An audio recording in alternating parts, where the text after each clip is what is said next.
আজকে আমরা গেছিলাম আনফ্রোজেন চিকেন কিনতে।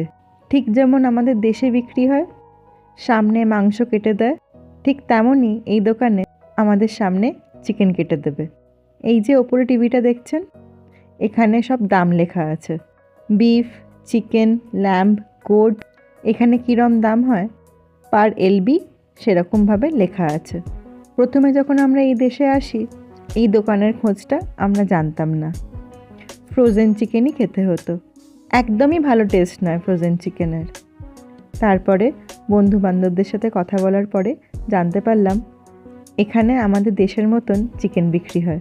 আজকে আমরা নিয়েছি 2টো কান্ট্রি চিকেন, সাথে যেই মেটেটা হয় সেটা আলাদা করে একটা প্যাকেটে নিয়ে নিয়েছি। গতবারের মেটেটাও আছে, এইবারের মেটেটা অ্যাড করলে বেশ খানিকটা হবে। কোনো একদিন ডিনারে মেটের চচ্চড়ি করে খাওয়া যাবে।